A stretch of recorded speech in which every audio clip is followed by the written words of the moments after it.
Sobrang na-curious nga ako dito sa parisan nito dahil pinipilahan nga ito. Pagdating nga namin dito mga mare, pinipilahan talaga siya at ang daming sobrang tao. Marami nga to sila mga mare, siguro mga 3 silang nakahilera dito. Pero nagtaka ako, bakit dito sa lugar na ito o dito sa pwesto na to, maraming tao. Nakabukod lang, nakabukod. Hindi, isang paris lang na. Hati lang kami.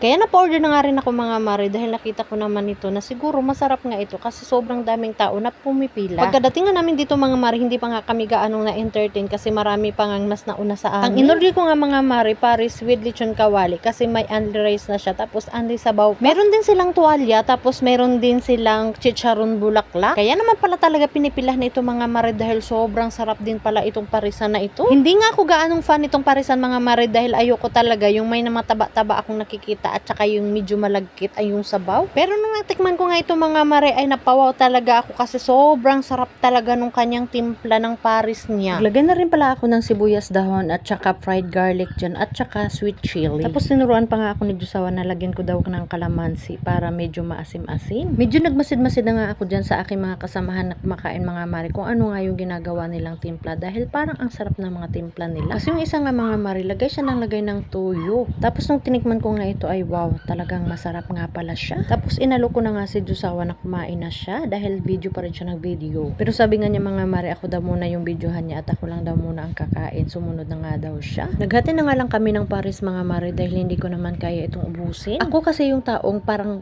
takaw tikim lang, parang ganun lang. Pero pag natikman ko na, tapos mabilis lang din ako mabusog. Kaya sabi ko, waghati na lang din kami. Tapos libre din naman yung sabaw. I mean, only sabaw siya, tapos only rice na rin siya. At dahil nakita ko nga itong nagtitinda ng quick mga mare, dahil paborito ko rin ito lang, lalo na pag nilalagyan siya ng pipino, tapos meron siyang garlic chili, talagang napakasarap. Hinahanap ko rin kasi yung paborito kong bupis, pero wala nga daw yung titinda dahil nalasing daw. Pag nagawin na talaga ako dito mga mare, hindi ko talaga makalimutan yung bupis na yan dahil sobrang sarap. Sa iba kasi iba yung lasa, medyo malasa lang sa. Tapos pagkatapos nga namin kumain, naglakad-lakad na rin kami pagdating namin dito sa bahay.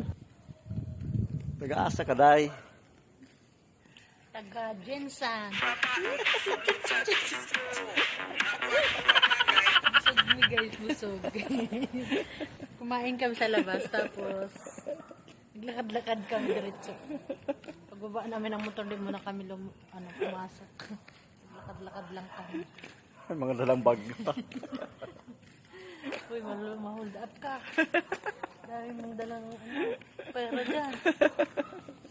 Sakto lang yan.